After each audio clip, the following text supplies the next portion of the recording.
Move this up a bit. Oops.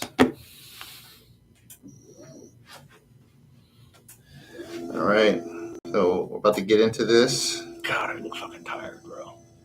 You look tired? I feel like I do, and I'm trying to make my eyes wider, and it's just lifting my eyebrows. It's not doing anything for my eyelids. Okay. I'm struggling to find it. Is it 4422 for the security buffer Broad Street? I'm trying to remember, but I can't find it. You need it right. Okay. Hold on. My bad. I'm sorry to interrupt. I know y'all are about to get it. We're live right now. Yeah, so. don't apologize to us. Apologize to the audience of zero. Right. The audience of zero right now. Exactly. We have all of zero people currently upset with you.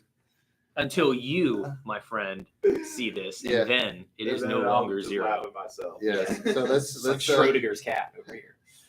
All right. So we're looking for Broad Street. the Broad Street. And you need the combo. Yeah, I think it's 4422, but that's what I remember. I can't find it anywhere in my notes right now. David Andela. 3434. 34. Okay, I would have been screwed out there. Yeah. 3434. Yeah. Sir. Good luck, y'all. Thanks. All right, guys. So we're back. Trying to figure out if this camera's that looks good. I feel like it's a little high. Does it look high to you? Maybe a little. It's coming down. Should I bring it down? Maybe you can bring it down and then tilt the screen back. Yeah. All right. Oh, I need to put the light on. Oh. So we're like getting back to doing this like as if we know what we're doing.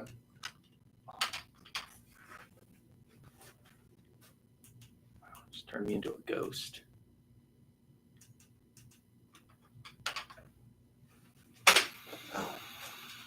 Okay. And then we're going to come back down a little. There you go. All right. I think that's good. All right. We'll make that work. Shoot it up just a little more. Right there. Okay. So here we are talking smack. Talking smack. So my name is Gus. And my name is Chris. And we are here in the Anomaly Podcast until we figure out another name for it. I'm coming back from a vacation, so I've not been paying attention too much to politics, but it's hard to not hear stuff going down. So it's been interesting to hear the things that I've been hearing, and there's so many things to talk about, including the big beautiful bill. Did you hear about the Ukraine hitting Russian? I did, yeah, with the drones. Yeah, they I'm not gonna. Smuggled is not the right word, but it seemed like brought it in through the military trucks. Yeah, I thought that was really interesting. Yeah. And there's all kinds of things that are just going down. I am interested to hear to talk about the big beautiful bill because there were a few things that I was a bit concerned about in it. I haven't had a chance to read it all. I've kind of breeze through a few parts of it. Did you hear about the no tax on tips? Yes. Okay. So my understanding is that it's no tax on tips for tips that are given via cash, which I thought was strange. So I thought that was kind of weird. So I've heard it. I've been out of the mix last week, but I didn't hear that particular thing. I feel like what I've heard in just conversations in the throughout the outlets is the issue is that there's still taxes on there's payroll taxes and stuff that you're still paying. Yeah, but that's for the company, but they're bringing it up I was always under the impression that the no tax on tips was geared towards the end consumer, right? The server, right? Who's not paying the taxes. I don't think that it was ever, which I think is an interesting topic to talk about. It's did nobody really think about clarifying how to what part of tips were not being taxed? Right. So it's clear that I think the movement was we're going to push this, hey, no tax on tips for the like if we were servers or something, we work on tips, we don't have to worry about tips. But like that clearly, apparently doesn't, there's no benefit to the companies who have those tips. Like, so if we're serving, right, and I do an excellent job, and then you leave a tip on the credit card, you're still going to be paying, I guess, payroll taxes on that on my behalf, because it's considered, I don't know if that's considered like an income for purposes of from the business perspective. That's interesting. I'm not sure. I don't really have a position on it, because I don't really know how that was all translating. But I was not aware of the fact that was not aware of the fact that it was only for cash tips, which kind of just like, it's like a smoke and mirror. It is, right? Because it's like, who still gives what part of the population still pays in cash? Well, not only that, but like even if you do have people paying in cash, most people who take tips don't claim most or all of their cash tips anyways. So it's like so the only way that it would make sense is if like, oh well, I'm taking cash tips, I'm claiming my cash tips so that I can go buy a house because I can prove income. Correct. So which I think that would be the benefit, because you'd have more people willing to claim those tips, knowing that they're not going to be taxed, but still be counted as income. But then again, back to my point, is that the percentage of those who are paying, I'm not changing my payment habits. Correct. For purposes of because most people pay credit card. Exactly. Which is interesting. So I want to introduce ChatGPT into this conversation, because it's getting a lot better, and it still has. So I created a project in ChatGPT, and I gave it some instructions, and the instructions that I gave it are basically to focus on state, national, and geopolitical topics, depending on the request made. Keep it as factual as possible. All responses should be verified by at least 2 sources. Make sure to include at least 2 differing perspectives on all topics where possible. Include a reliability score for any information provided between 1 and 10, with 10 considered to be most reliable. If there's no information, or the information is not verifiable through a secondary source, advise that there's not enough sources to respond with any accuracy. So there's a whole, and the reason why I included a lot of that stuff is because AI does hallucinate from time to time, which is was it dream state? Yeah, they're now calling it hallucinations. Okay. So it's basically the same idea, right? Yeah. So basically, that AI wants to answer your question so badly that if it can't find an answer, it will just make up one just to answer your question, right? So that's the way that it's trying to predict, because it's all predictability, right? So it's just trying to predict what an answer might sound like, even if it's not accurate. It's interesting because it's really just providing an opinion. Kind of. Yeah, but not really. But it's pulling. Well, in those cases, it is. Yeah, it's creating circumstantial, based on circumstances and information out there. It's deriving an opinion on the information. Yes, which is kind of interesting. Yeah. So I want to try to remove that. So that's why I have some of those, like, it needs to do this. If not that, then don't include it, and those kinds of things. Just tell it your opinion is not relevant. So here's what I'm going to do. Because of the big beautiful bill, let's go ahead and get started. All right. So we want to get information on the criticisms related to the big beautiful bill. Sure. The big beautiful bill has drawn a range of criticisms. One major critique is that it significantly increases government spending, which opponents argue could worsen the national debt and lead to inflationary pressure. Another common criticism is that it includes a lot of earmarks or special interest projects, which critics say amount to pork barrel spending that doesn't provide broad public benefits. There are also concerns about regulatory overreach, with some arguing that the bill imposes too many rules on businesses, potentially stifling innovation and growth. Finally, some factions criticize the bill for not going far enough in addressing key issues like healthcare reform or climate change, arguing that it's a missed opportunity for more transformative change. Overall, the reliability of these criticisms is fairly high, around 8 out of 10, since they reflect common and well-documented concerns from both political analysts and stakeholders. Let me know if you want to dive deeper into any of these points. I love that exit. I know, it almost sounds like We're a done, news. yeah. No, the next time you're gonna hear. That's hilarious. Oh, that's funny.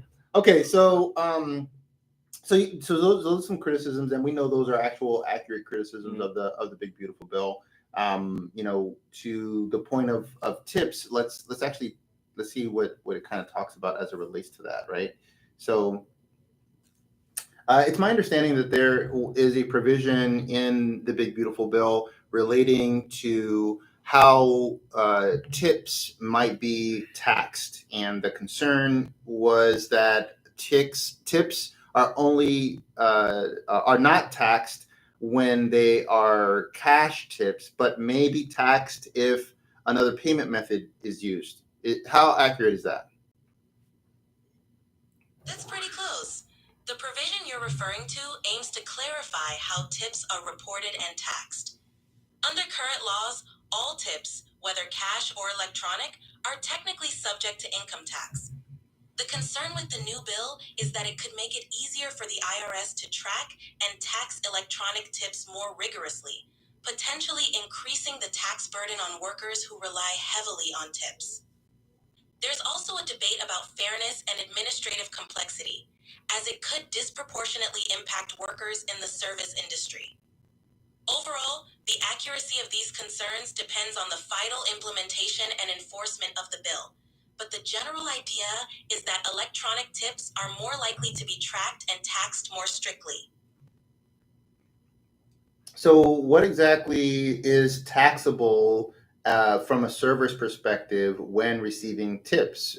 Is both electronic payments or electronic tips and cash tips specifically taxable up to the limit provided in the bill? From a server's perspective, all tips are considered taxable income, whether they're received in cash or electronically. The IRS requires that all tips be reported as income, and they are subject to federal income tax, Social Security tax, and Medicare tax. There's no specific limit on the amount of tips that are taxable. All tips must be reported regardless of the amount. Some states may have different thresholds or reporting requirements, but at the federal level, the full amount of tips is taxable income. Doesn't the Big Beautiful Bill specifically have a provision that removes taxes from tips up to some limit? Yes, you're right. The Big Beautiful Bill does include a provision that exempts tips from federal income tax up to a certain limit. Under this provision, tips up to a specified threshold are not subject to federal income tax, which aims to provide relief for service industry workers. However, any tips above that limit are still fully taxable. This change is intended to help ease the tax burden on lower income earners who rely heavily on tips as a significant part of their income. Is there any difference between electronic tips and cash tips under this provision? No, under this provision, there's no difference between electronic tips and cash tips. Both forms of tips are treated the same way when it comes to the tax exemption limit. As long as the total amount of tips received, whether in cash or electronically, falls under the specified threshold, they are not subject to federal income tax. Anything above that limit is fully taxable regardless of the form in which the tips were received. So Don't really understand the if that's the provision in there, then what's the issue with it being? She had mentioned being more rigorous. The IRS can more rigorous. I can't say this word. Rigorously. Tax. Well, I think as long as you, according to, if this is accurate, the bill does specify that tips are not taxable up to a certain limit. I think it's like 125 to 150,000, something like that. And then once you get past that, then tips are taxable.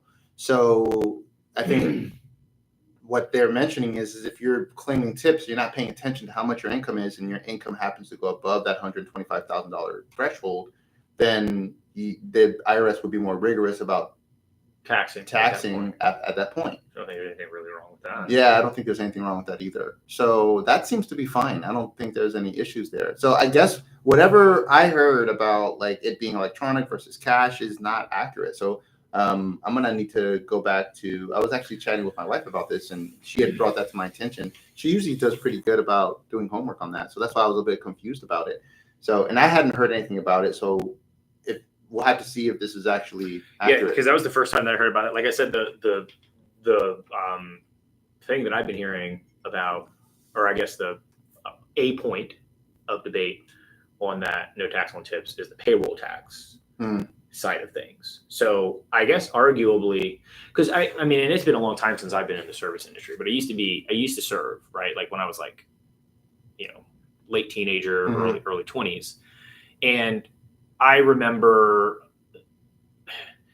I would always, at the time it was like, I think that like the tip scale or the recommended tip scale, I think it was 10, 12, and 15, right? And it was always recommended you need to claim at least 10% of your sales, because that's kind of like expected minimum. So it didn't matter whether or not my electronic tips came in at 10% or 15%, 12 or 20%. What I was looking at is I was looking at my total sales, and I was only claiming 10% of that. So I think that, I don't know, maybe the argument or the concern is that it's going to increase taxes on the business because now there's going to be more claimed tips. So they have to pay into payroll tax? But I don't know. See, because is it considered a payroll income? Because at the time, like when I was doing it, I think I was getting paid like $2.15. Yeah, I think that's what it is. Is there a payroll implication for tips that are claimed, or are payroll taxes not applied towards tips from the employer's perspective?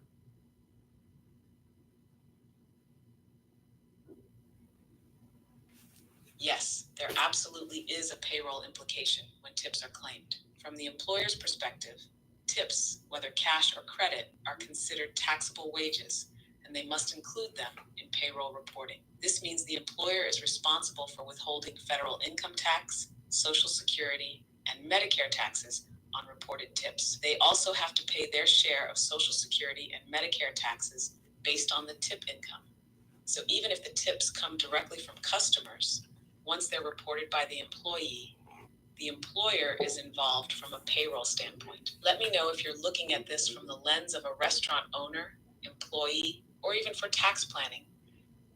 So I think that is I guess that's the point of concern with this. And I'll be honest. That the restaurants will actually have a higher burden. Because their tax liability is going to, I would assume their tax liability is going to go up if we have the assumption that more, we'll just use the service industry, right? The servers. If the assumption is that now that tips are not taxable up to 125, and by not claiming those tips, it creates a challenge on income for the server for purposes of purchasing a home, car payment, loans, anything like that. They're going to start claiming those tips because there's a benefit to them, but the detriment falls to the business owner because now they're going to have an increased tax liability, which on the surface, I think that they're already underpaying. I don't see why. At the top level, I think that that's fine. Because I think that like I've always been of the position. I'm not a huge fan of where tips come from and like why we're such a tip heavy society. I think that should be something that the businesses just pay their employee a fair share to where they're not subject to the tip to live, and the tip actually just becomes kind of like an extra. but it's going to change the dynamic of how the business is, how the economics of business in that industry is currently set up. So there's going to be pain. And I guess the question also is like,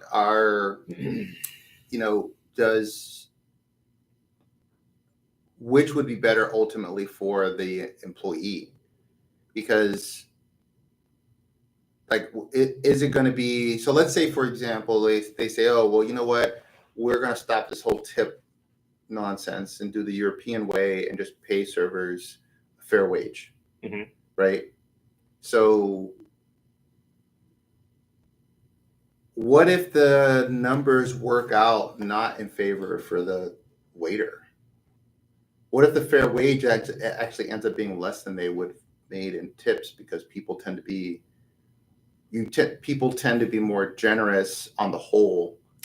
Yeah, okay. Versus what an employer is willing to pay that's considered a fair wage, because they're going to consider a fair wage they're going to go like to the bottom of the scale of where a fair wage is. Okay. Like that's what an employer is going to do, because their goal is to be profitable. Sure. So let's say the fair wage is ranging between $12 and $18 an hour. They're going to be closer to $12 an hour whenever possible. Mm-hmm. Right. So if you were to get a server and the server through tips is able to make closer to $20 an hour, but now they're getting a fair wage of now $12 to $14 mm-hmm. an hour, they're making less money because they're getting a fair wage. And I'm not sure that's always going to be the case. Yeah, but how does that look if that scenario were to play out? Yeah, because like, as much as Americans are cheap, Americans are generous, right? Mm-hmm. So like when I go out to eat, if standard service, like I do at least 15%, right? Mm-hmm. And then if they do really well, I tend to over tip, and most of the people that I talk to tend to do the same. Yes. So when I go out to eat, you have to earn your tip. I would agree. Right. I would agree. And I think that's what you're saying. Yeah. Too. And I would also say that, kind of like in Europe. So like when I was serving, it's not that Europeans didn't tip; they just didn't tip well. Right. Because the economics of how their servers operate over there is different than here. So I think that, not that there's the misnomer, but I don't think that there's two things. I think that if you ended up paying the server a more equitable and fair wage, right? Mm-hmm. And you're not paying them $2 and relying them strictly heavily on tips. Yeah. That you're not going to get rid of tips completely, but the consumer itself might tip less than the 20%. The business owner might raise some prices. I think that would be interesting, because when I went over to Europe, it's not like the prices were crazily different than what I was paying for stuff over here. Mm-hmm. But I wasn't tipping as much over there because they paid. So in Europe, tipping is still a thing? Yeah, because I still remember tipping on. I know, but you're an American. But do Europeans tip like on the regular? We have a culture of tipping. Yes, I honestly don't know if they tip all the way. I would think that there's some manner of tipping. Otherwise, going into a restaurant, there wouldn't be a tip line item. In Europe, I was in Spain. Yeah, I was in Spain. And they have a tip line item. Yeah, from what I remember, there was a tip line item. Okay. So like I could tip, but like I didn't tip. I'm not tipping the 20% because they get paid more. Yeah, they get paid more, right? And so it's like I'm always between that. So there's like, I don't want not to tip. I'm always in this like catch-22 situation, because I hate the whole tipping mechanism, right? Especially with like, I use Uber for an example. Uber, they charge a fee. There's like, everything is so inflated, and then we're expected to tip our driver too. And now I think that they can pick up. I think that drivers can determine whether or not they're going to pick something up based on whether there's a tip involved. And I don't really. That doesn't rub me real well, because I would agree with that. it's like when you go to go pick up you go to a place where you pick up your food, like a fast food, you order it there, you pick it up there, and they're asking for a tip. And you're like, well, tip for I don't what? tip for takeout.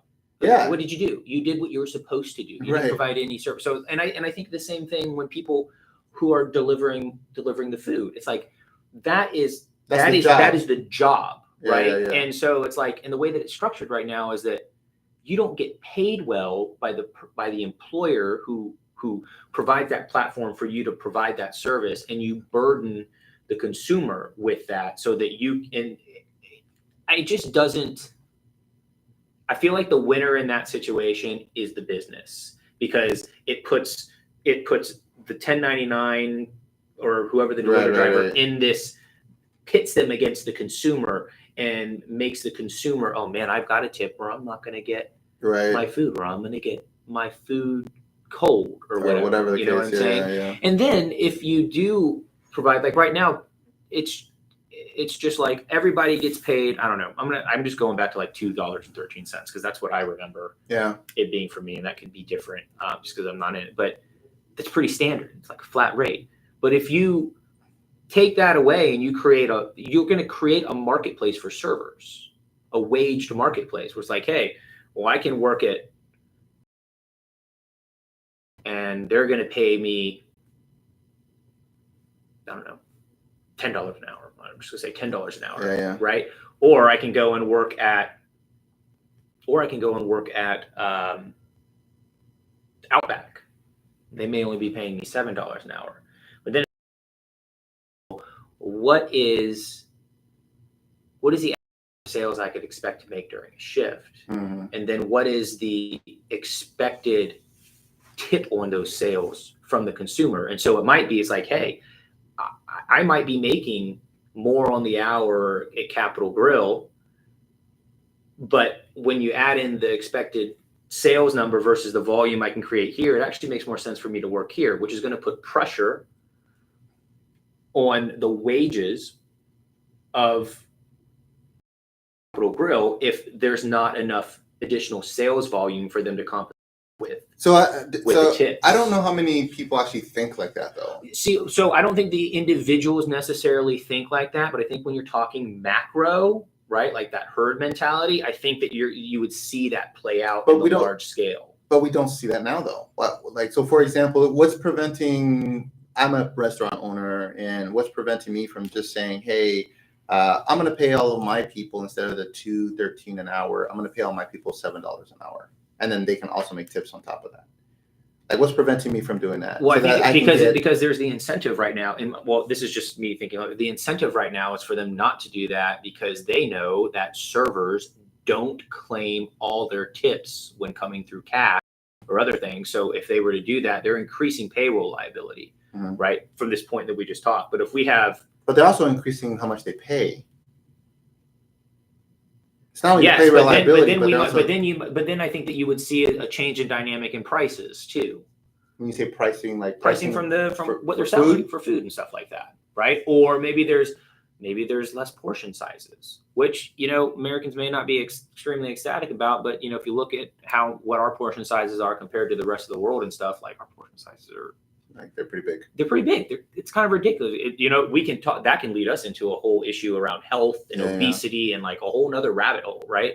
So it's like there's just so many different pieces, right, or like impacts. Yeah. And I don't know. I'm not saying that they implement this in order that's the fix, but I think that I just think that the tipping culture is an issue, and it's activated by I definitely think I get tip fatigue. Like everybody is asking me for a tip, right? And it's like, and for stuff that's ridiculous, like why would I even tip here? Yeah, it was like so. And I'm curious, like, what your thoughts are on this too, because I go back and forth. So my barber, I tip my barber, but I tip my barber because my barber charges me less than what his like rack rate is, so I tip him over that to get back to the rack rate, right? To what he charges other people, because I appreciate him. But it's like at the same time, like other ones is like, how do you feel about if I'm a business owner and I owned my own service business and I did dog grooming, and I came by and I groomed your dog, and my fee, or the service fee is $100. Mm-hmm. I'm the business owner. Do you feel compelled to tip me? Do you feel a tip is warranted in that scenario? So I think, Just kind of curious. My thought on tips is it depends on the service being provided. So like, if there is sort of like, if there's one person that is handling, so one, is there like one main person that's kind of handling the interaction, right? Okay, like your point of contact. There's a point of contact person, right? And then two, that point of contact person is responsible for either doing an activity or managing an activity of some kind, right? Okay. And then the results of that activity are highly dependent on how they perform. Then under those circumstances, like I feel like I would not have a problem tipping. So like your barber, for example, right? Your barber can give you a good or a bad haircut, right? You're going to pay something for the haircut, whether it's good or bad.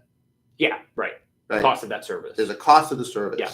But if they do a really good job of cutting your hair, they make the experience really good, like they manage that whole process and they're the ones responsible for the end result, then under those circumstances, I don't have a problem tipping. So in the dog groomer's perspective, if the person who's doing the grooming, like that person, I would not have a problem tipping that person. Right. You know what I'm saying? Yeah. So let's say they charge a service and it's $100 to groom the dog. I don't know what it costs to groom a dog, but let's say it's $100, right? And then they do a great job, and the dog is always happy, and I don't see any nicks or cuts on the dog, and what I wanted in terms of how the dog's being groomed is it's showing up the way that I wanted. Like they did the actual work and effort to do all of that stuff. I would pay them their service fee. And then I would probably say, this is a really good job. I appreciate your talent and diligence to doing this work. I'm going to give you a tip. Whether or not a tip is asked for or not, I'll probably give them a tip. Does that make sense? Yeah, but so then how do you just kind of just for purposes of the conversation, like how do you differentiate that between, say if you have a lawn service and they cut your yard and they just do a phenomenal job and the charge for that service is $50 a cut, but they're just like, man, you look at that and you're like, dude, just a great cut. Like it's not expected. Would you tip for that? So like, how do you so it all depends. Again, it depends on like the outcome, right? So if the groomer just cuts the dog and it looks fine and there's not anything outstanding about it, I would pay them their service fee. I wouldn't necessarily tip them, right?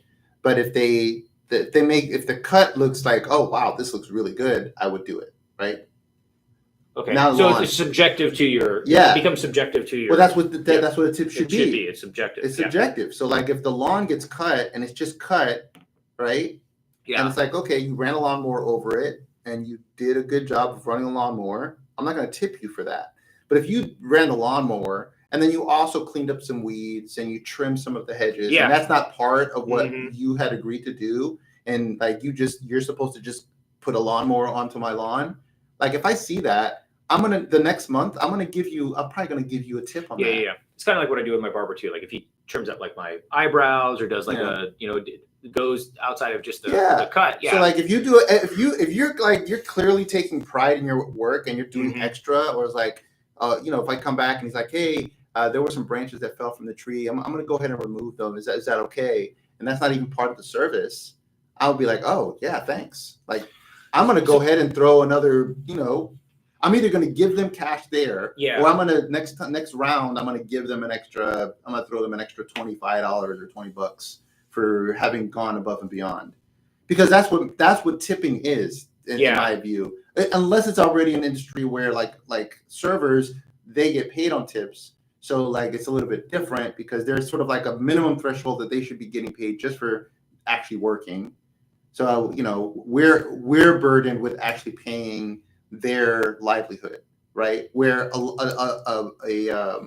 landscaper, we're not necessarily burdened with paying their livelihood. We're paying a service, and the service is supposed to cover their livelihood. tip is above and beyond that, right? So that would be the difference for me. Like, oh, well, 10% is going to be sort of the baseline for any service for a server, which is low, but that's only if someone doesn't perform well at all. If I had a terrible experience, I'm probably going to tip like 10%, right? But that's even with a bad experience. Because I'm like, you're still working. I'm not going to not tip you, right? I mean, it would have to be atrocious and like I got offended in some capacity for me not to tip you at all. I'm going to probably baseline you at 10%. But if you do really, really well, if you do basic, like my expectations, 15%, which is what my expectations are. And if you go above and beyond my expectations, I'm probably going to be like 18 to 20%. You know what I'm saying? So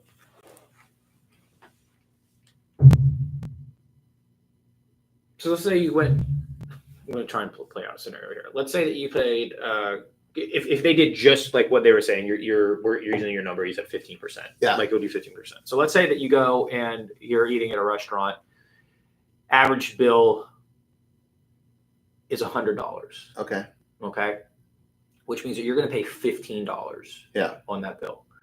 And so the average bill is $100. So at 15%, the average tip is $15. And the average server at that restaurant over the week, busy week, all of this, slow dead days too, can turn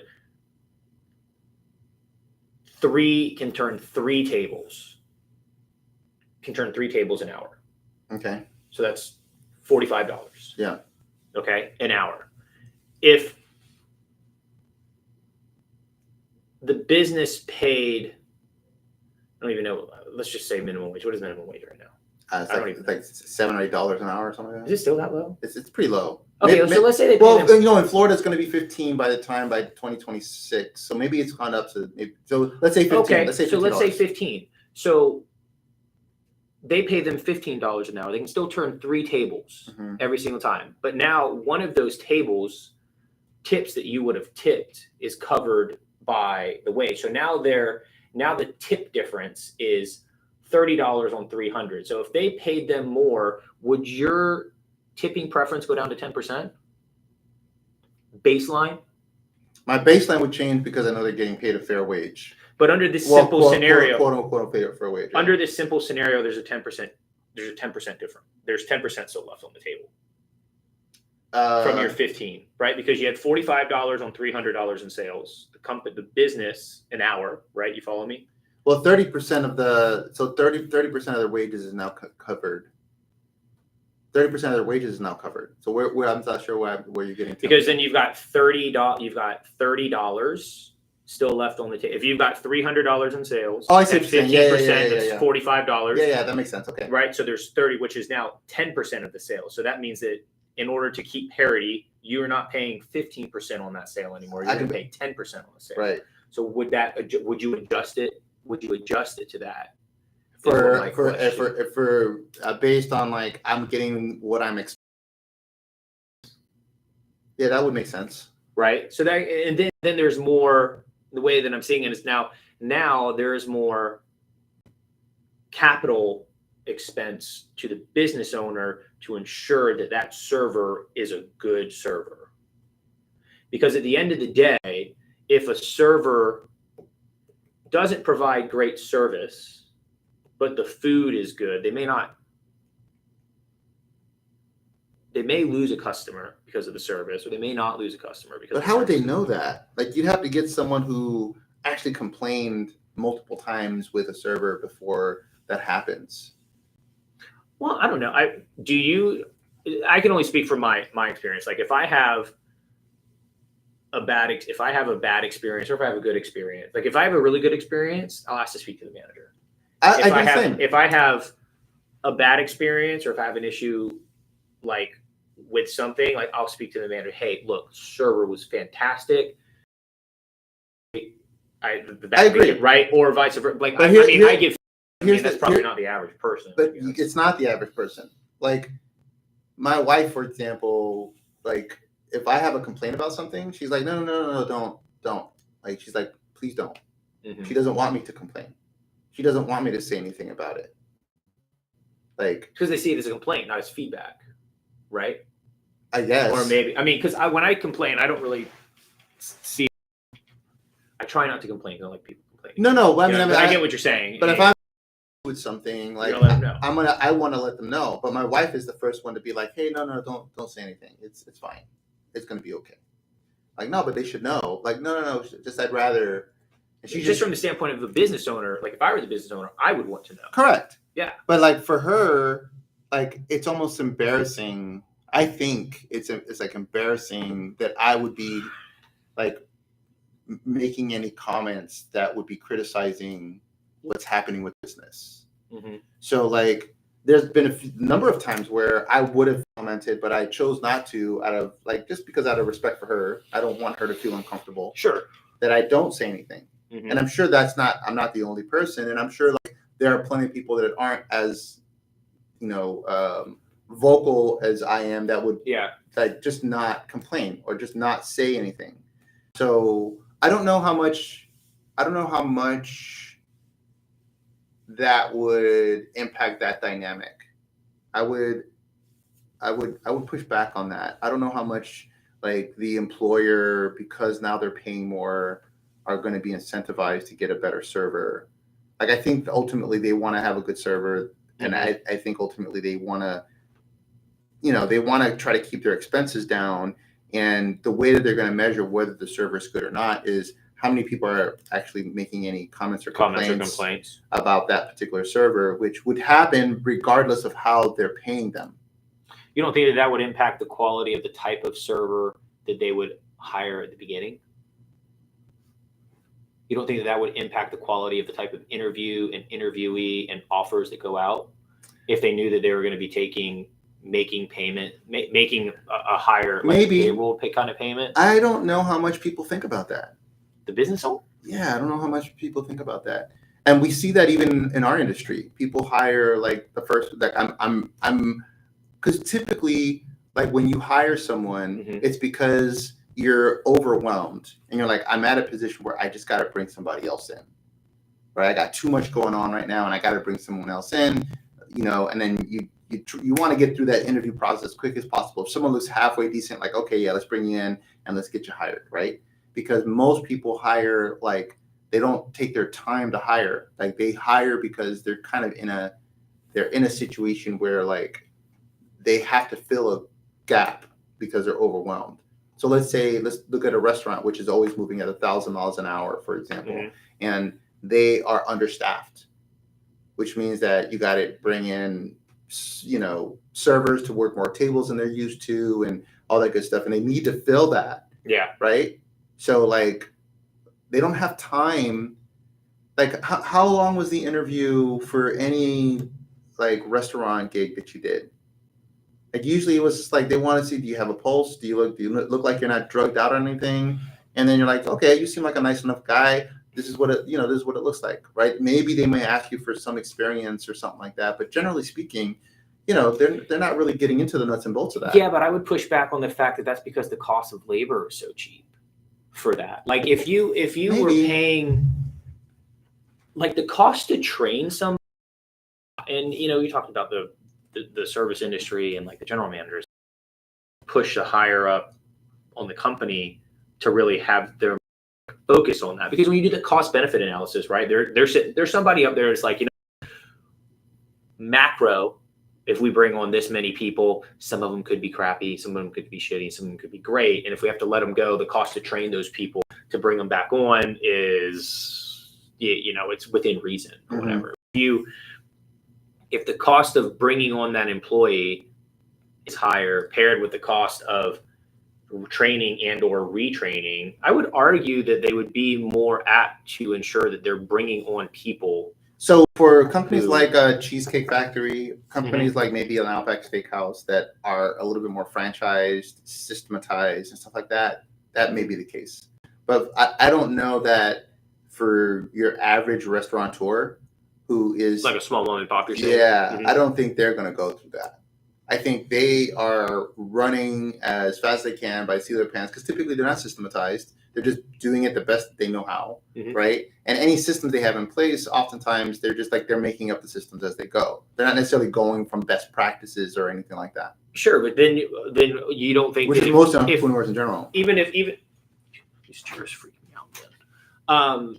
even if it were like the Cheesecake Factories and stuff like that who are doing that, and now they're setting a bar, you don't like that's just the nature of a competitive marketplace. Like you don't see that creating upward momentum for those small mom and pops, like just elevating the whole industry. I mean, it could, and I don't know. I mean, obviously, I can't predict, right? I see that there's certainly potential, right? I mean, this is a sticky situation. Like this isn't a black and white, like how you fix it. It's just, like I said, this is just stuff that goes through my head. Yeah, no, I mean, I think there's certainly a possibility of that happening. I mean, and I think it's one of those things where you kind of have to test it and see how it works, and then see how it all plays out. Yeah, it's one of those kind of things, and unfortunately, that's the kind of thing where the way to test it is to just change the rules, and then everyone has to kind of get into it, or maybe at the state level, the states decide that they're going to make that rule or whatever, and then which would probably be the best way to do it, like.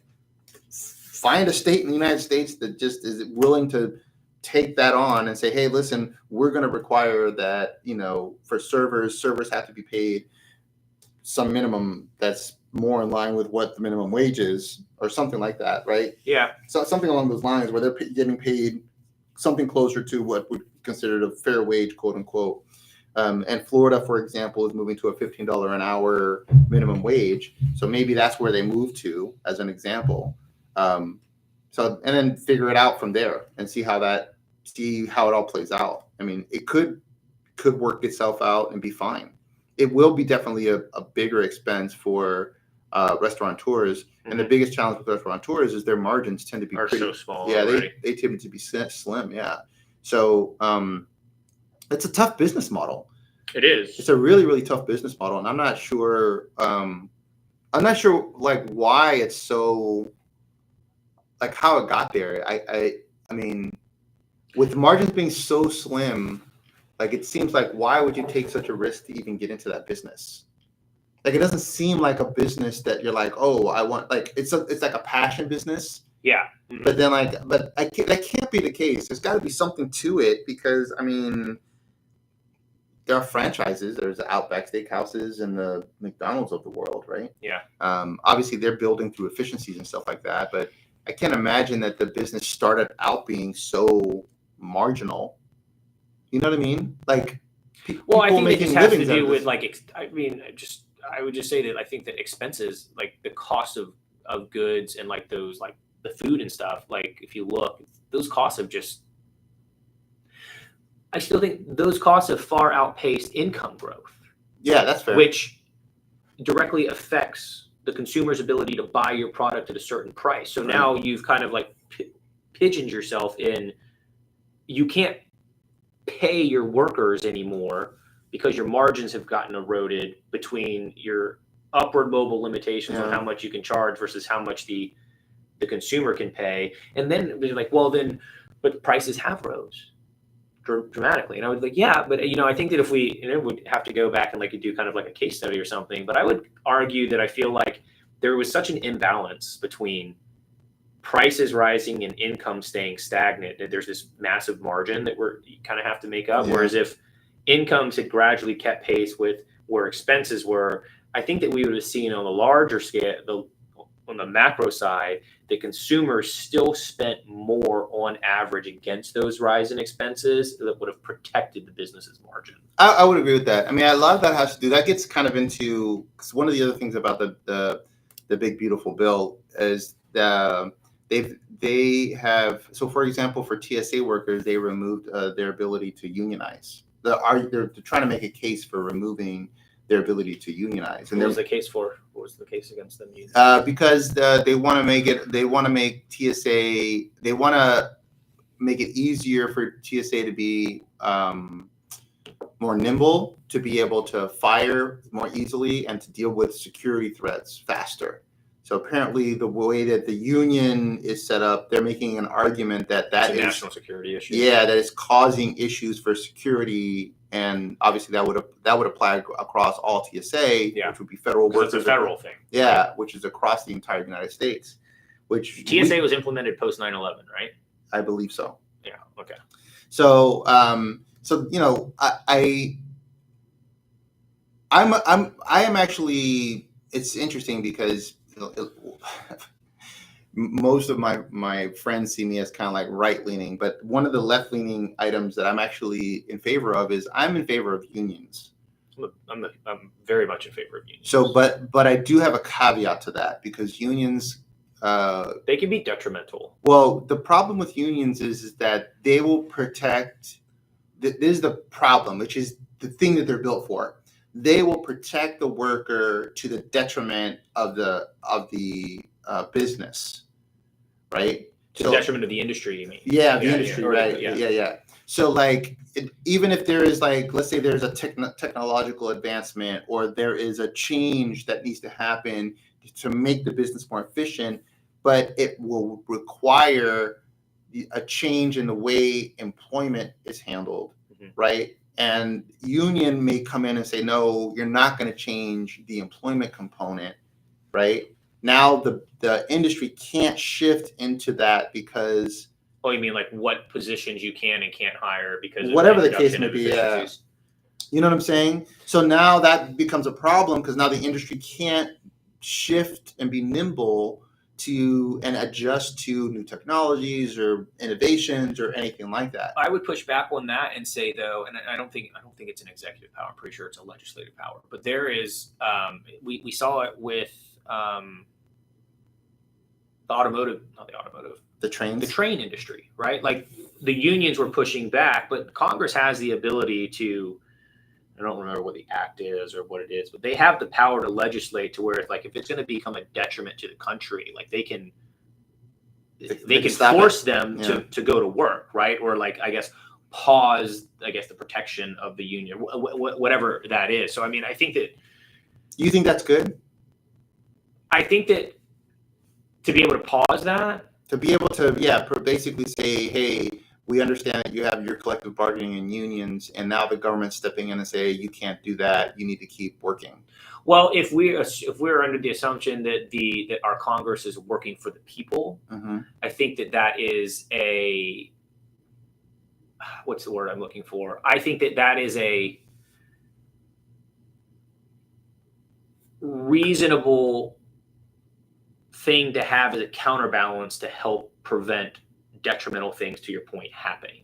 Well, yeah, but okay, but that in that particular scenario, that the concern there was, that's going with the train industry. Yeah, you're talking about? Okay. That's going to prevent like goods from being able to. Yeah, it's going to disrupt.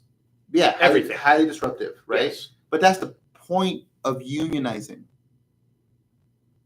The whole point is that you got collective bargaining because the whole of the union is saying, hey, we're going to stop until we come to an agreement on what we're going to get. And the argument in that particular case, they were arguing for more days off. More days off and higher pay. Correct. Those are the two big, right? That haven't happened in forever. But then they ended up coming to an agreement. Well, they got forced into an agreement.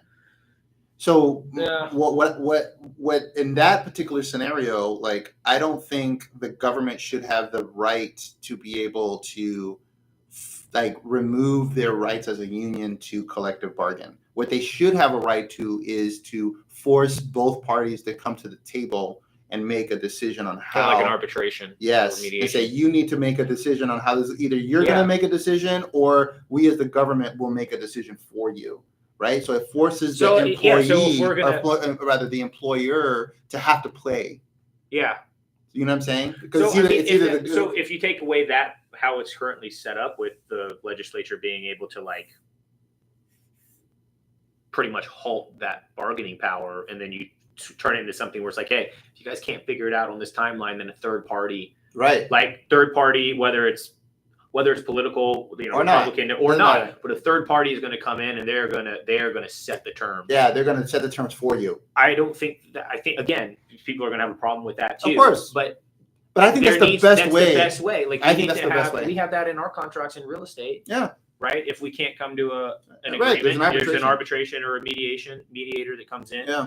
And just having that, I don't want to go to mediation. I don't want to go to arbitration. So I feel like you do something like that, and then you're going to find that the two parties are going to more than likely come to their own agreement. Because you don't want a third party who has no relationship to be able to just make a decision and negotiate on your behalf. Which you might give up something you didn't want to give up. Correct. Because you'd be willing to give this up before that. So yes, I would agree. But I think that some type of mediation, I think I could follow with you on that. I think that would be a better.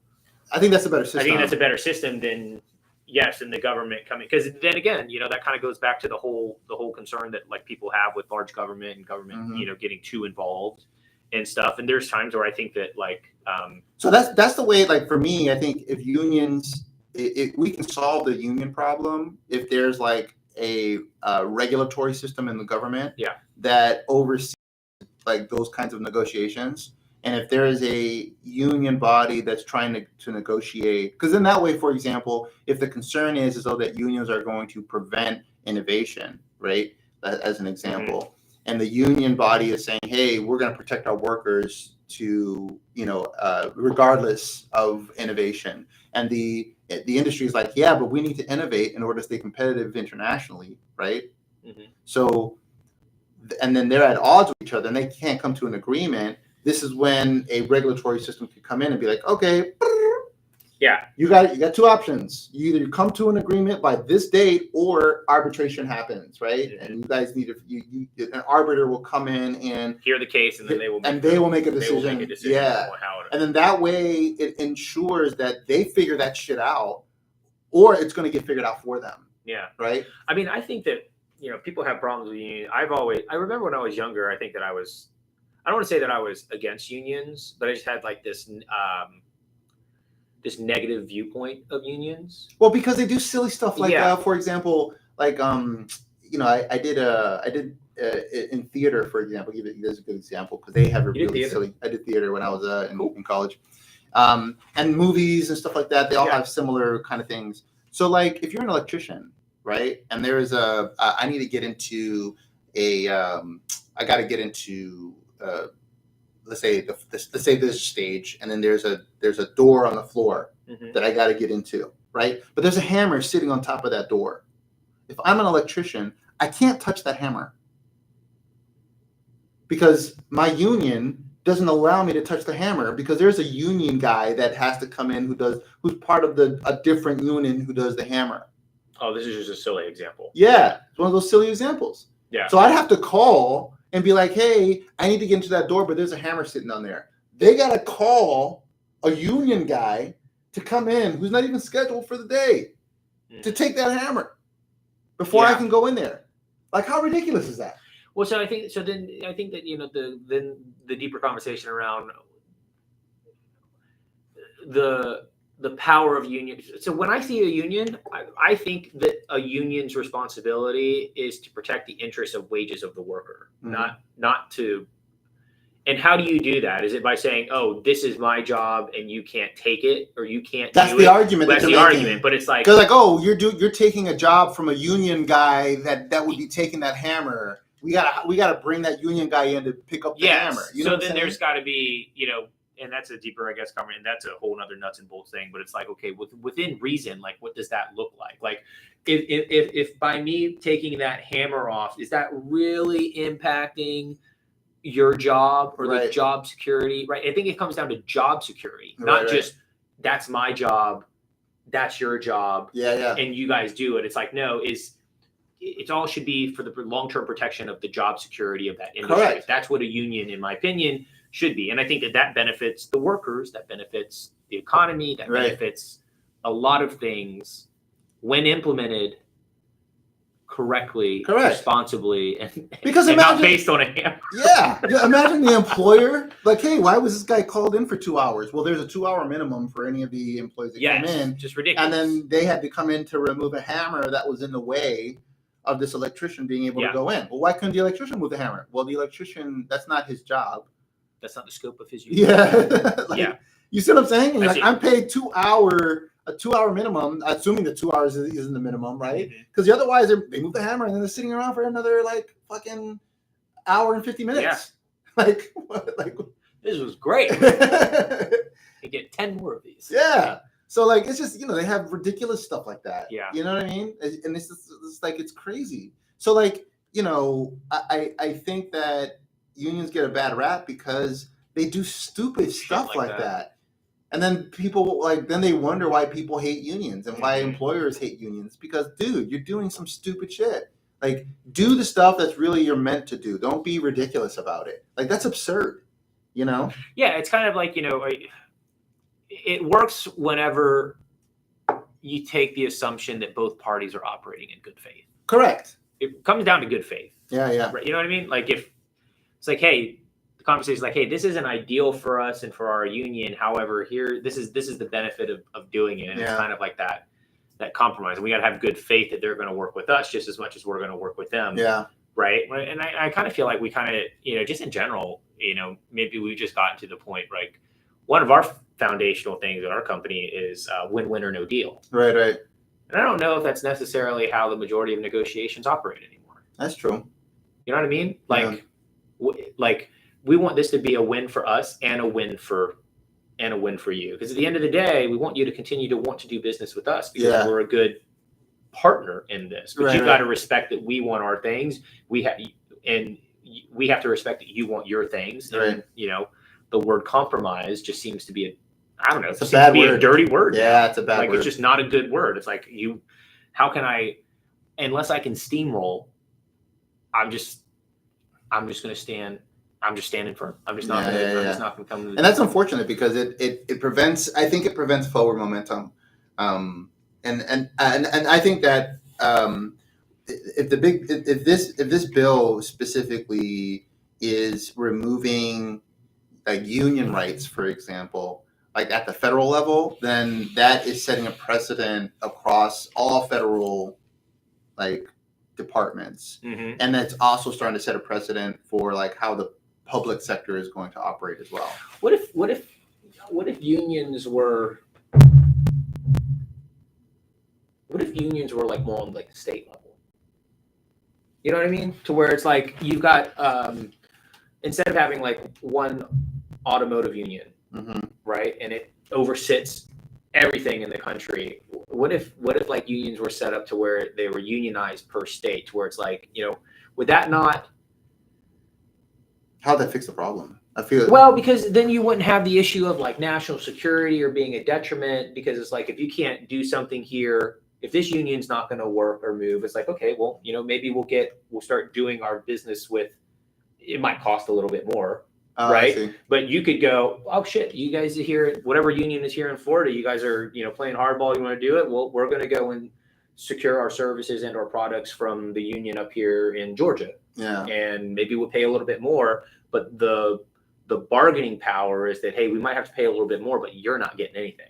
So then it's going to bring you back to the table, right? So there's always a partner to negotiate, right? So it's kind of like a self-regulated, and then you wouldn't have to have. It'd be competitive. It would be competitive. You create competitiveness within the union sphere, right? Like, I think that, I don't know, maybe that could work. I don't know. That's an interesting proposition. I mean, it would. I guess you'd run into issues with like unions where the industry crosses borders. So like the union, so let's use trains as an example, where you have one train, Amtrak, is going across multiple states. Okay. And then now each state has a different train union. But it's a train union for their employee, for their residents within that. So if you are residing in New York, that's your union. Right. But I guess my point, I'm trying to figure out so Florida, the Florida Amtrak union would be separate from the Georgia Amtrak union, and they can have different rules and different, they have like a different platform that they're effectively going by. And the goals and options that exist in Georgia are different than the ones that exist in Florida, but it's all they're both Amtrak unions. Is that what you're saying?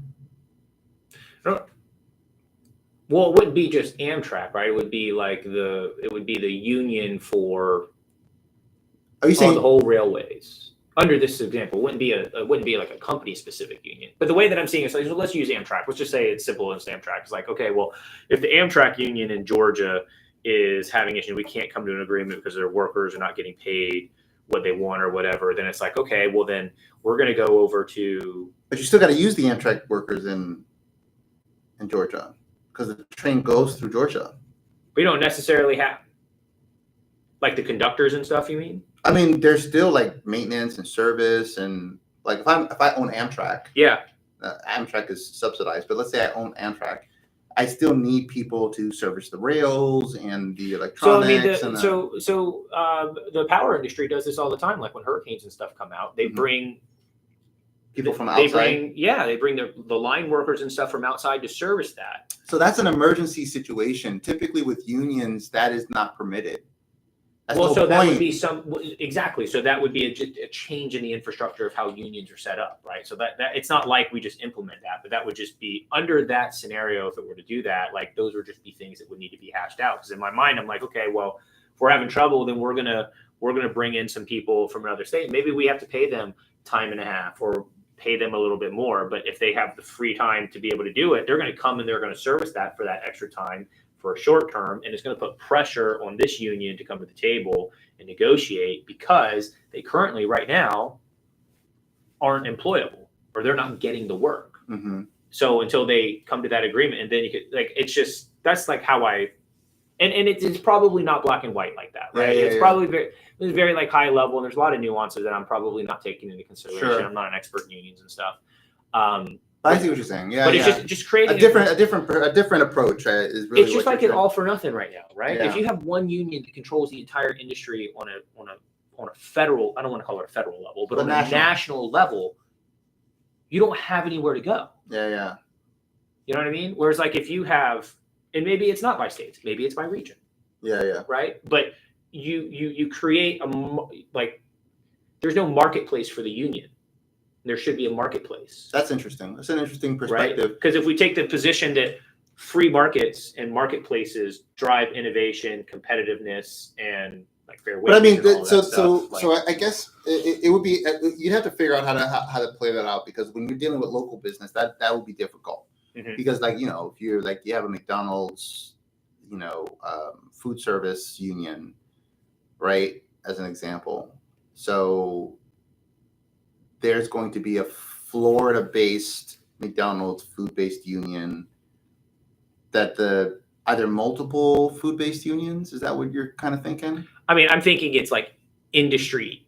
Oh, industry specific, not business. So like McDonald's would have their own union, but fast food would have their own union. I see. And then you'd have, which is how they do that. I think I want to say it's Sweden. Yeah, or Switzerland. Or why do you need a union for like Starbucks? They're trying to unionize. Why do you need to unionize at a company level? Right. Like why are your wages and your jobs more important than the wages and jobs for a Dunkin' employee? Well, I think the challenge is if that we're talking about unions for purposes of I think the thing is with unions, in order for unions to function, you do have to have buy-in from the corporations. Like the companies have to agree to participate. Otherwise, if the union says, well, our workers are not going to work, and then the company says, okay, well, we'll just hire more people, then you take away their negotiating power. They have to have some kind of buy-in into the union in some capacity, mm-hmm. so that they can't just say, oh, we'll fire everyone who's just part of the union, and we'll hire people who are not. So there needs to be some kind of tie-in with corporations. Now, I don't know that it necessarily needs to be like the corporation is putting the union together, but there does need to be some kind of tie-in that's enforceable. Otherwise, the unions don't have any teeth.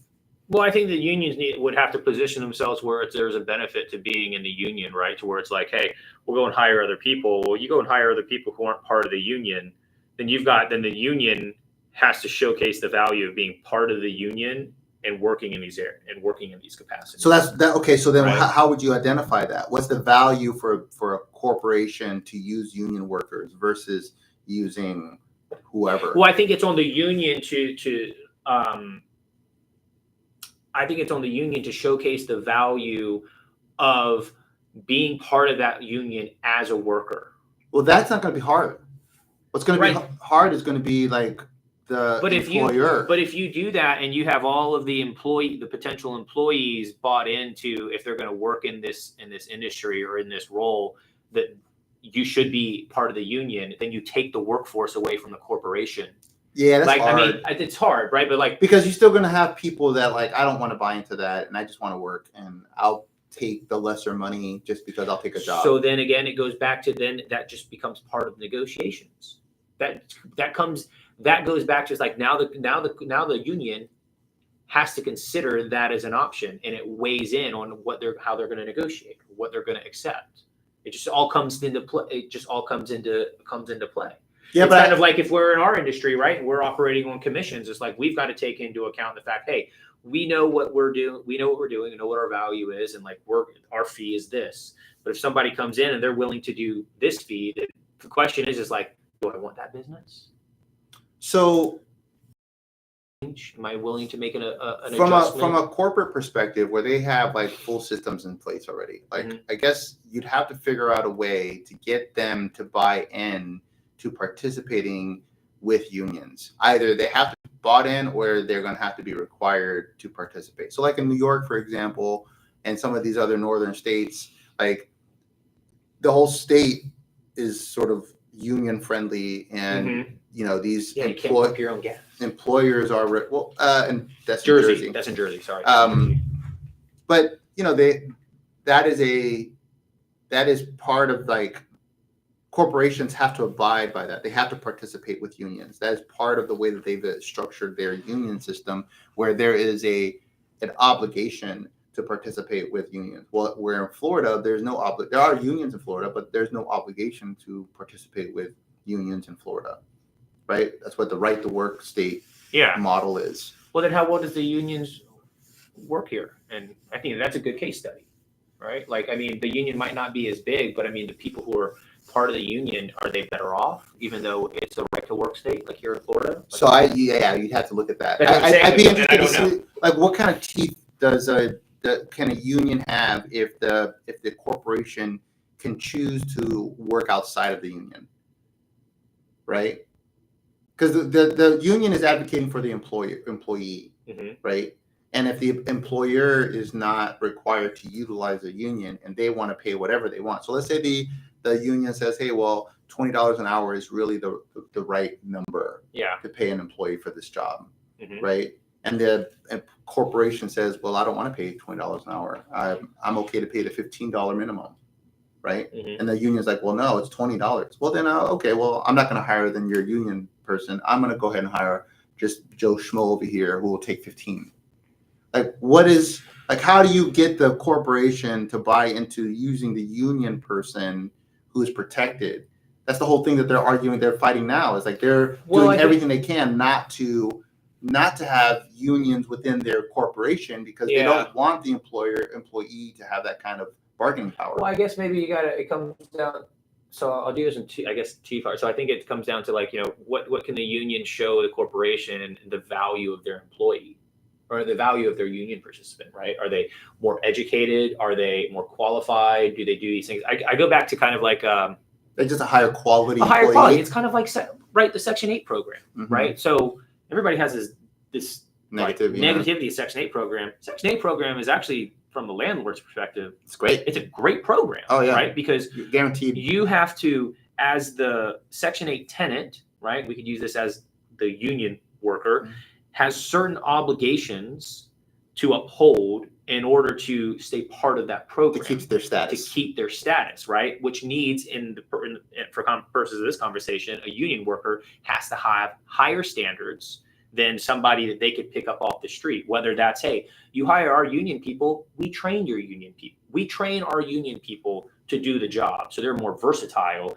in being able to take on different roles. Whereas you can go and hire somebody, Joe Schmo, off the street. Maybe they are, maybe they aren't. And you've got to maybe cross-train them or whatever. And then you have the Section 8 landlord, who in this case would be the company, having certain requirements to be also part of that program. But it becomes a win. It always has to be a win-win program. And I think that maybe what the unions have gotten away from is they've been so on just benefiting themselves that what value are you what value as a union do you bring to the company that you are part of, right? Yeah. And again, back to the win-win situation. It's a Mhm. right. So, and I think that maybe that's the problem. Maybe it's not the problem, but that's how, like, if I had the power just to be able to kind of like implement this and like Get a union started and kind of work through it, like that's where I would start. I would start and say, okay, we're going to implement this union. We're going to be part of this, but what benefit do we provide? What benefit does the company derive by working with us as a union? Mm-hmm. Right? And what benefits do our workers have, and what benefit does the corporation have? Yeah. Right. And then vice versa. Like what benefit does the union workers have in working with us? Gotcha. So then you're essentially saying, hey, by virtue of working with the union, you get a higher quality employee. I mean, you know what? If you tie that also together with like, kind of like, so like if you go and you get like a virtual assistant as an example, right? A virtual assistant, like a virtual assistant company. Yeah. You go, you hire, you identify the different, like these are the things that are what I need for a virtual assistant. Mm-hmm. They will identify a few, and then you select, right? And you do some interviews. You identify the one you want to hire, and okay, yeah, I'm gonna select John, right? Yep. John is the one who's going to be my virtual assistant. Well, the way the companies work is they'll have you work with John, and then they'll have a backup to John. Mm-hmm. Right? That was also kind of fits the parameters. So if John is out sick or if John leaves their company, they can just kind of say, hey, listen, I know John left and you're kind of in a bind. We got these 3 other candidates that can also fit this role. Mm-hmm. Right? So like you don't have to be down for that long. You're going to have to retrain this new person, but this new person has the same qualities and qualifications that John has. Right. So it's got the transferable, the horizontal qualities and skill sets. You just need to train them in the nuance of that particular position. Right? So then, having a union that also added that element where it's like, hey, listen, not only do you get, let's say, Chris, who's going to be working in your marketing department, right, as the marketing manager, right? If Chris decides that they no longer wants to work there, well, you know what? We have Gus and Maria who also are qualified for this. They work for someone else, but they are open to opportunities. Would you like to interview them so that you can go ahead and you don't have to go and put They kind of operate as kind of like a recruiting mechanism. Almost like a recruiting mechanism. Where there's already people that are already cross-trained in the thing that they have. So they don't have to necessarily go and find another person. I mean, they still have to do that, but they have essentially a backup. But you have a standard of workforce. Yeah. To be part, like if you're going to be part of the union, you have a high standard. Yeah. And then that's the value that you bring. Hey, you come from this pool, you get a higher quality, higher standard of employee. And then you have backups. Yeah, people that are already. Hey, Maria, she's currently a coordinator, but she's management material, right? Mm-hmm. So she would be a good fit for this role. You might want to talk to her and see if she wants to move from where she's at to where what this position is. The benefit is the cost of training this particular person for this role is substantially less than the cost of training for somebody who you pick up off the street who might leave in 6 months. Correct. Right? We've already kind of like vetted. We know our people. We know who it is. So it's like those are the conversations, right? And that might be part of the union contract. Like if you're part of the union, maybe part of it is that you have to agree if you go to a new employer to stay there at least 12 months. Yeah, or something like that. Maybe there's continuing education requirements, or there's something like. I mean, we have that in our industry. So a bunch of stuff. I could see how that if you can position the union to have a ton of value like that, because at the end of the day, what the employer wants is they want to be able to get the highest return on whoever they hire, and most of the time they're thinking money. Like they're thinking, well, if I can just pay the lowest amount of money, right? Most of the time. Now, there are some employers that understand that that's not the right approach. Yeah, because the long-term retention cost is going to far outweigh the savings. Correct. Paying this person for pennies on the dollar. If you can show that, hey, by utilizing our people, you're going to get a higher return on the time and effort that person is impacting into your business, like that, and you can find a way to measure that, right? Like maybe like you go through and you measure, like, the impact of every union employee that comes in and what their output is, like if there's data to support that, then it makes the case a little easier. And they can do it. I can see that. Yeah. So like there's banking because I tried to do this when I was coming out of college. It unfortunately didn't get in one, but like I wanted to get into the banking and investment world, and like some banks, they'll have like they have programs, like rotation programs. It's like a 4-year rotation program. I'm not saying it should be 4 years for a union, but just framework preferences is right. It's like, so for a year, you're going to spend time in this role doing this thing. And then after that time, you're going to move over to this role in this thing. And you're going to do that for 4 years. And then after 4 years, you're going to see where you want to go. But now you've just increased the value because now you know so much around the business or the industry as a whole that you become more valuable as an employee. Yeah. So like if a union could adopt like kind of like a similar approach towards like, hey, the purpose of the union is to make our workers more valuable. The way that we can make our union workers more valuable is by ensuring that they are cross-trained throughout things, and then the value to the corporation or the employers that we always have somebody to help backfill, and we're facilitating that so that the cost of your training is less, that you're doing training somebody in this new role, but long term you're going to have a very well educated workforce to perform in these, and then the union can take the responsibility of like as AI is coming, right, and or these different changes, is like how do we position our union workers to perform with AI or to perform ahead of these changes instead of letting the companies decide what's relevant and what's not relevant and how they're going to cut it, right? Like, and it's like, I think that's just, I don't know, it's probably not the right way, but I'm kind of like getting these bumps when I'm talking about this. But I do just think that like, because a big concern of mine is that AI is a lot of jobs, and people are talking about it, a lot of jobs are going to get. So disrupted. So I'm still not seeing. I guess I'm seeing some of it. Like AI. So I play a lot with AI. I'm kind of a techie nerd in that way. Not at all. And right now I don't see AI necessarily replacing people. I mean, I guess if you're talking about like, excuse me, I need someone to do research on a thing and I need to get a summary report on that research, right? That could be a thing that could be replaced by AI.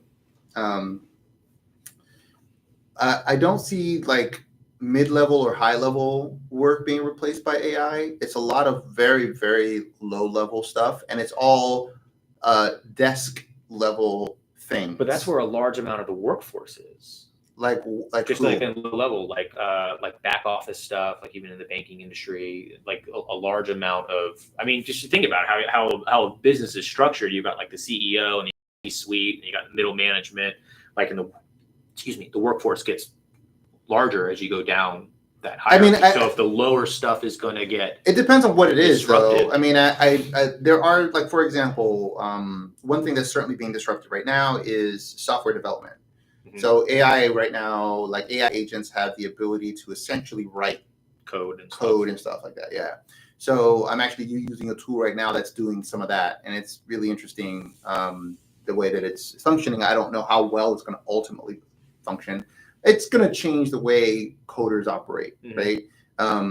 I think it'll probably just, like, to me, it's a tool that I know very basic stuff as it relates to coding, but someone who's like more high level, who can actually do the actual coding, would see a tool like that and be like, oh, okay, so I think it's just a tool in my belt.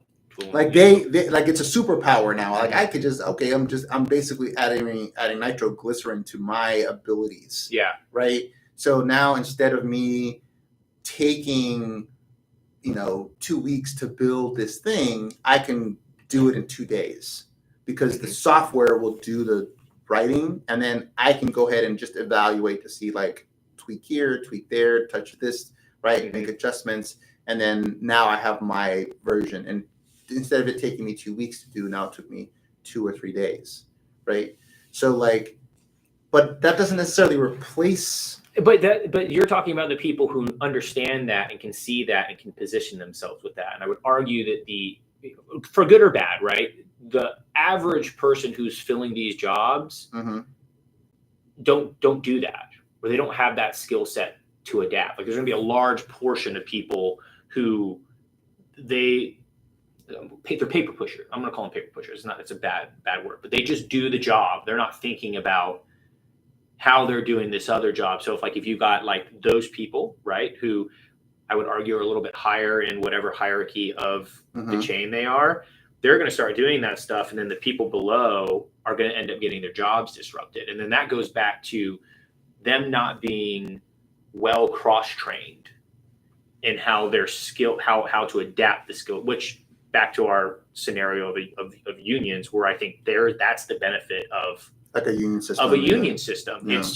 It's to address right now you're going to have AI is going to interrupt jobs and stuff, and then people with lower level skill sets are going to find themselves out of those jobs and not really understanding how their skill set could translate to something else, or haven't built enough on that particular skill set to make that addition. That's just what I see. So I think it's possible. I mean, here's the thing. This is the one thing about AI that I think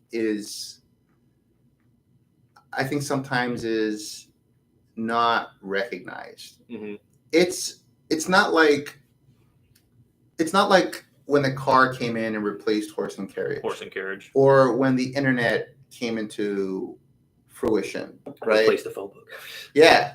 So the difference with AI and other technologies is that it is a technology that requires like so little understanding in order for you to use it, because you can use it to teach you how to use it. I see. Yeah, I see what you're saying. You know what I'm saying? Yeah. So I don't know how to use AI. Okay, well, here, let me just show you. Here's a website. I'm going to set it up for you. Here's your website. Now you have. Because we brought AI in. Ask AI how to do that. How to do what? How to use AI. Okay, so let's go. Let's see I'm just curious. I'm going to go to a general chat GPT. Let's see what it says. Yeah, don't do it in the political. I think it's confused.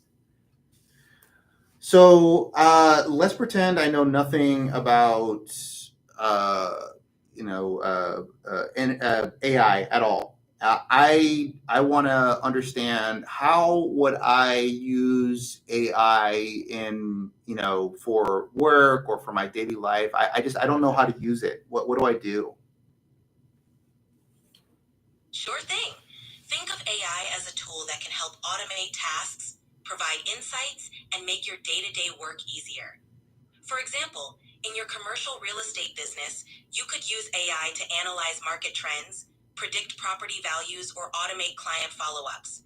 In daily life, AI can help with things like scheduling, drafting emails, or even giving you reminders. So I don't know how to do any of those things with AI. How do I even do that? No worries, Gus.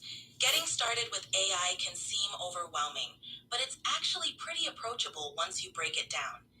Think of AI as a tool that can automate repetitive tasks, analyze data, and even enhance decision-making. For your commercial real estate business, you could start by using AI-powered CRM tools to manage client relationships, automate follow-ups, and track leads. AI can also help with market analysis by identifying trends and predicting property values. I mean, I don't even know how to start. Like, what do I do to just start using AI? Like, do I need to press any buttons, or like I don't know how to use this at all. No worries, Gus. Starting with AI can feel a bit overwhelming, but it's pretty straightforward once you get the hang of it. Think of it like using any new tool. You just need to know where to start.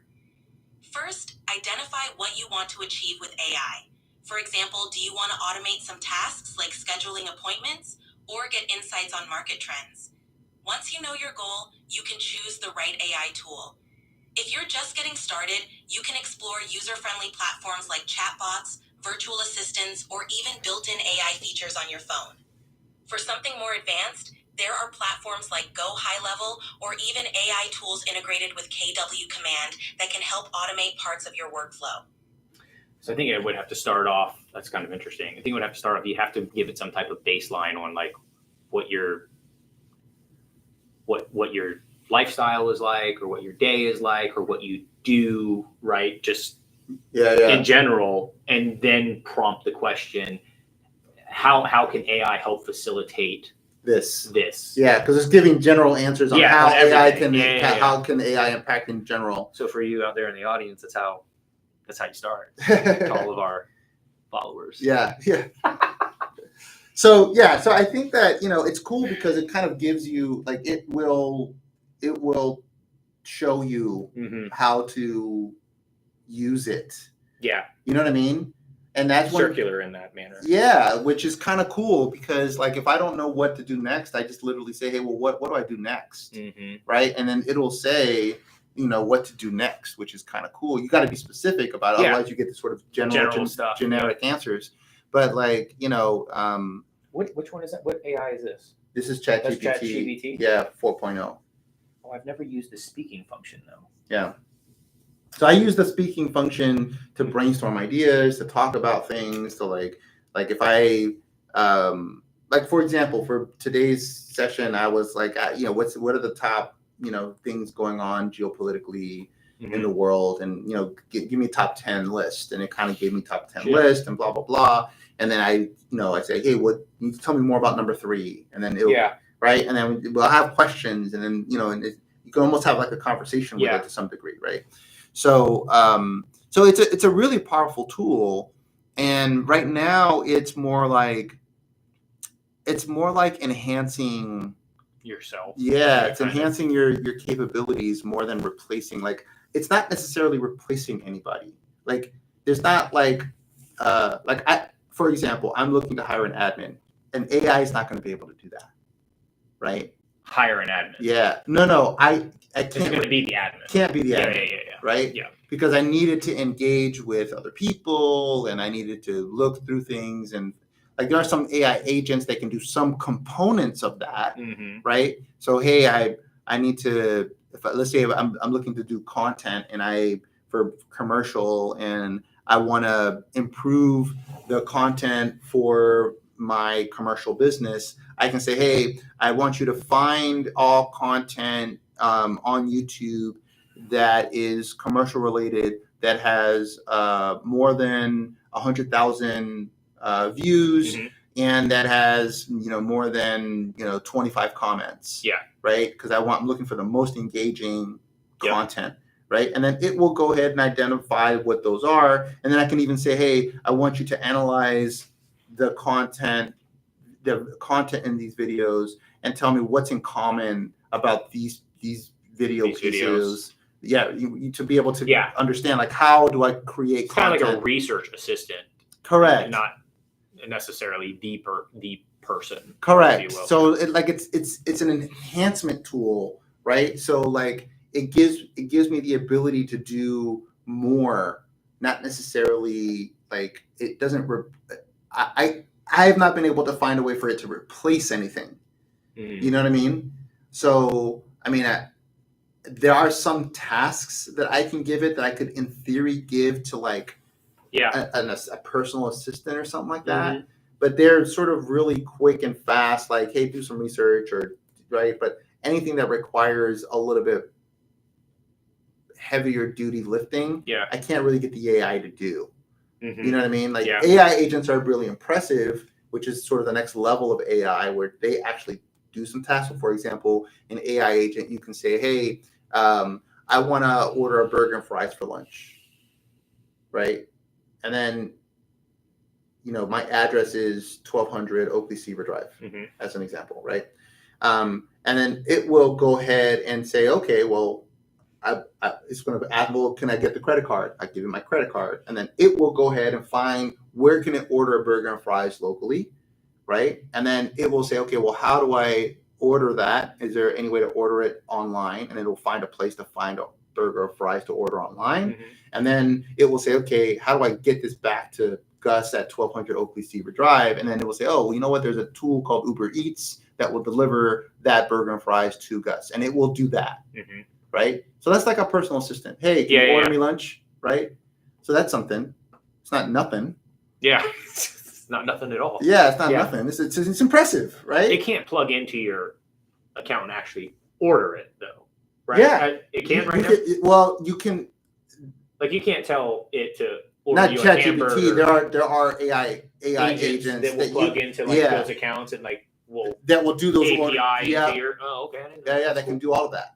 So there are AI agents that can do those kinds of things. It's all online. There's not it's only if it doesn't engage with people. Because the other thing is, I don't know if you've heard any of the AI voices. Have you heard any of the AI voice tools? They're pretty good. Like, it sounds like her. Yeah. Right. But some of them are better. Yeah. Right. You can kind of still hear. You can tell. You can still tell. It's not like oh, I'm not talking. You can tell I'm not talking to a person. Right. Right. So I'm sure that'll continue to get better as it progresses. People talk into it. Yeah. So it'll continue to get better. Right now, it's not ready to completely replace people talking. But it can still do texting. So if you had AI texting people, I don't know if they would necessarily notice that, or emailing people, they may not notice that. Right. So, it can definitely do some of that stuff. But I don't see, I see it right now, I see it as an enhancement tool. And I think right now is a really great time to be an entrepreneur, because if you don't know anything about entrepreneurship, as an example, right, you can just literally go into ChatGPT and say, I know nothing about entrepreneurship. I want to know, I'm building this business. How do I start?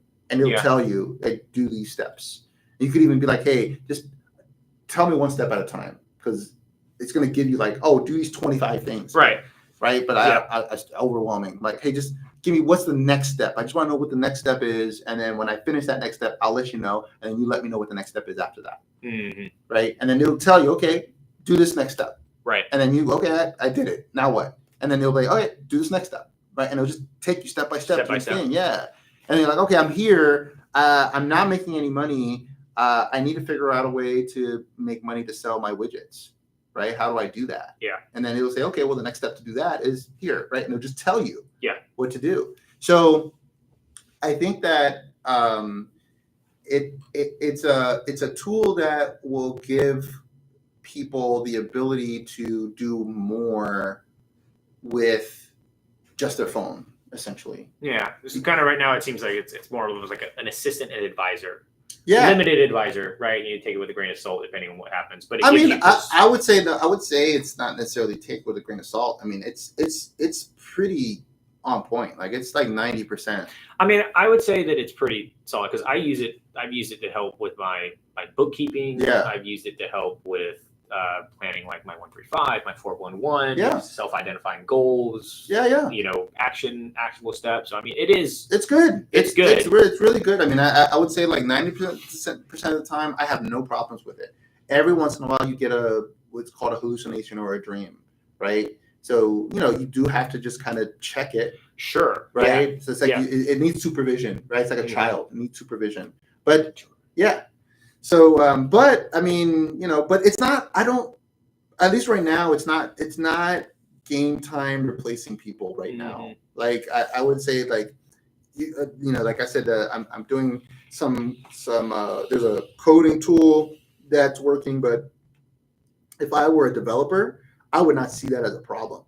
I see that as an enhancement. Oh my God. Trying to do. Yeah. Time saver. Oh my goodness. You imagine, I don't have to write any code. I'm like, hey, this is what I want you to do. You can speak in English. This is what I want. This is the result that I'm looking for.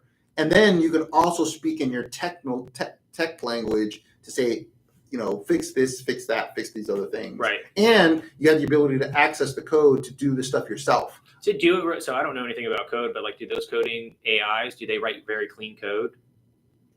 I mean, I'm not. You don't know that? I'm just curious, because I don't know. Those are the nuances where this does it, but that code is just a mess or whatever. And I'm like, it looks I can't tell the I difference have anymore. no idea. I used to like I used to code in Python, but I haven't kept up with it in years. So I mean, it looks pretty clean, but I mean, again, I'm not familiar enough with it anymore. But I mean, I'll say like I run into issues like with the software that it's developing. I would say like it keeps running to the same error. Let's say it happens like 3 times, same error, and I'm like, hey. I think the code may be messy here. Why don't we go ahead and start from scratch, rebuild that code, restructure that code to make it nice and clean so that we can kind of see if we can solve this problem once and for all. And it will go back and say, oh, okay, you know what? That's a good idea. I'm going to go ahead and remove all this code, and then I'm going to rebuild it from scratch to make it nice and clean. So it does know how to do that stuff, which is really impressive stuff. Yeah. So, but for that, again, you could argue that that's replacing a coder, but in my view, if I'm a coder, I'm looking at that and I'm like, I just became a god. Yeah. Like, it's like, I'm sorry, what application do you want? I'll have it to you in 3 days, right? Right. Like, it's just like, yeah, so it's the like genie. It's like the genie in the box. Yeah, so right? It's like the people who aren't a coder see it as replacing coders, but the coders who are coders see it as an enhancement. And so, are they always going to just stay kind of like one step ahead?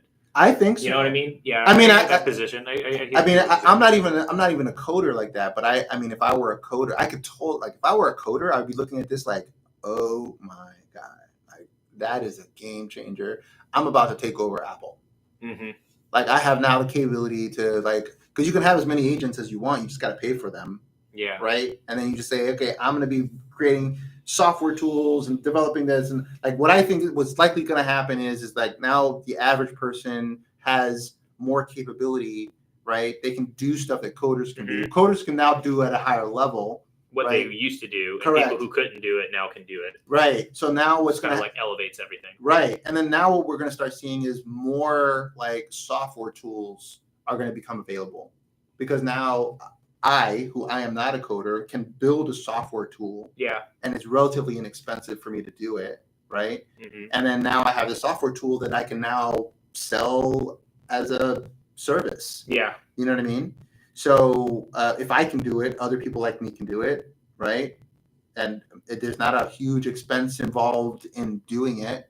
So money's no longer that's been the issue for me. Like I've had ideas for tools that I want to create, but to develop them is costly. Yeah. You got to go to a developer. You got to sit down with them. You got, and then you got to what you want. Yeah. And then iteration. Oh, we're going to do a framework. The framework is going to cost like $5,000. I'm like, shit, that's like not even a finished anything. That's just framework.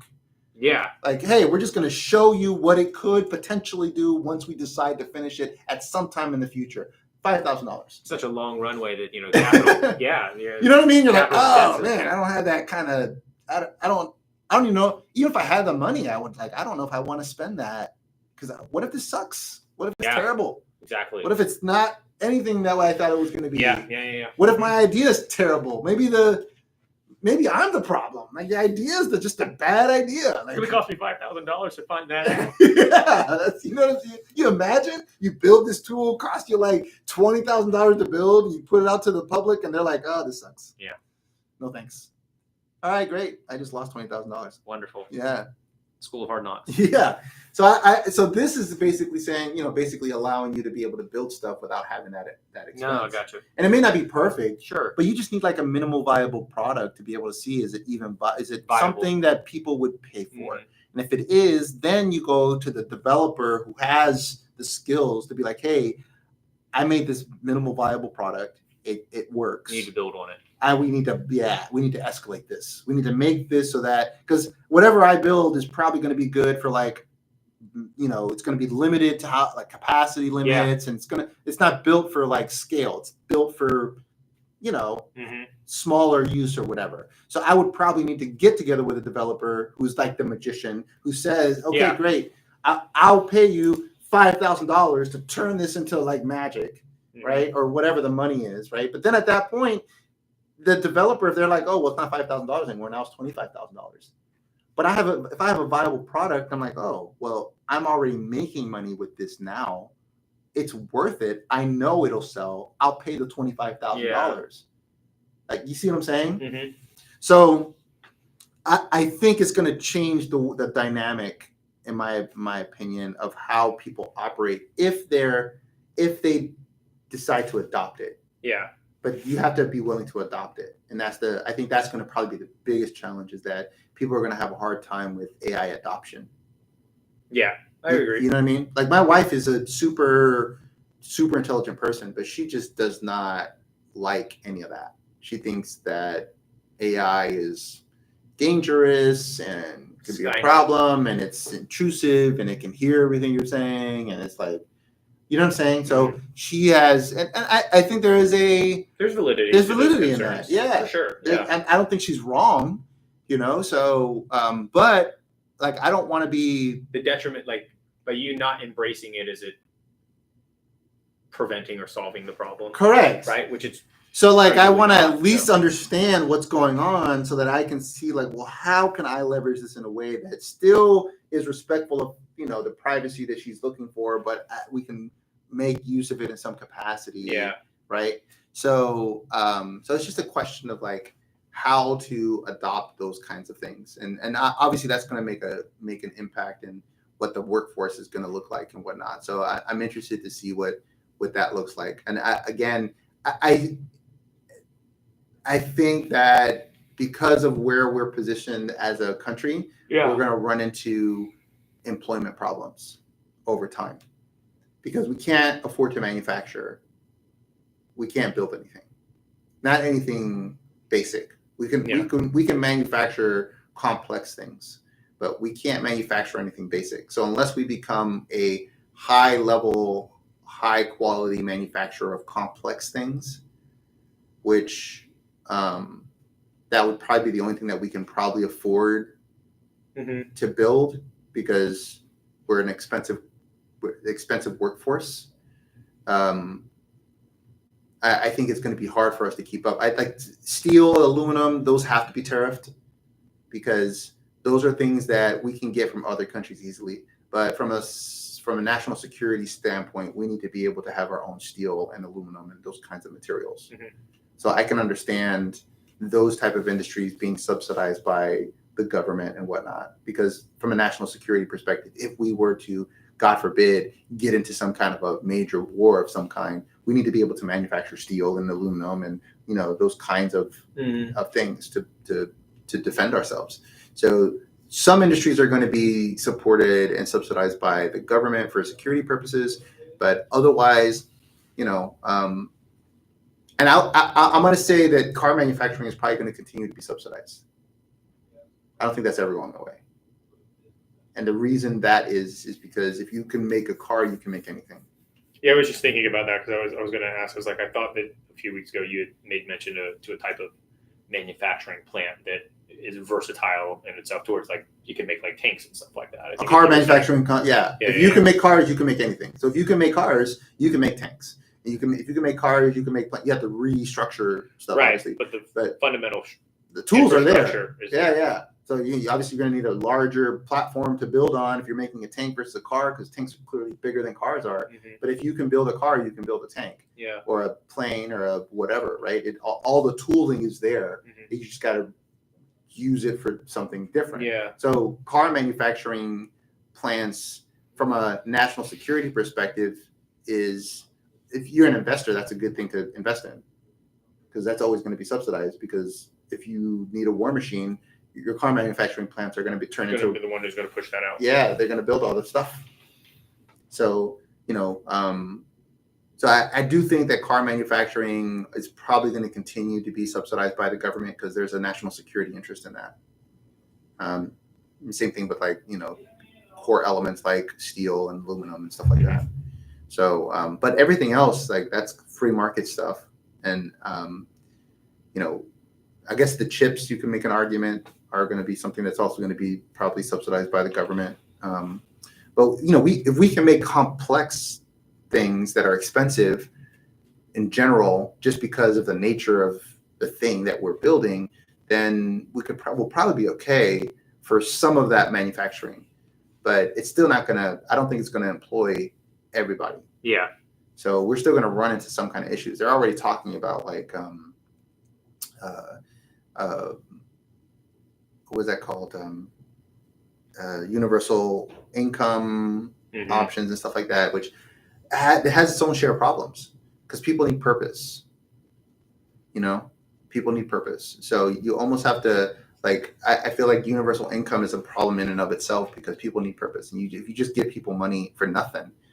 But what if you get what if you provided for a person's basic Maslow's hierarchy of needs to where they, instead of stressing and having to focus on meeting those needs, could then focus on what they feel their purpose is? You don't think that would elevate? So the theory is it's an interesting theory, but we've not seen it in practice.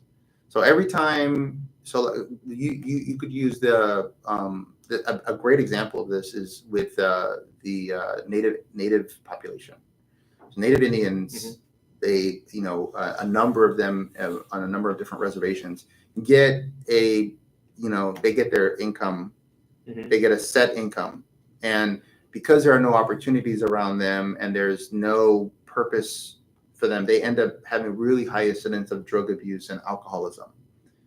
And they have income that covers their ability to live and eat and stuff like that, but they don't have any purpose. Now, there could be other factors that are also driving some of that. So I definitely think that it's worth looking into a little deeper. But if they weren't getting those benefits to cover them, do you think that would give them purpose? Do you think they would have greater purpose? No, what I'm saying is that it's not that that's a different argument.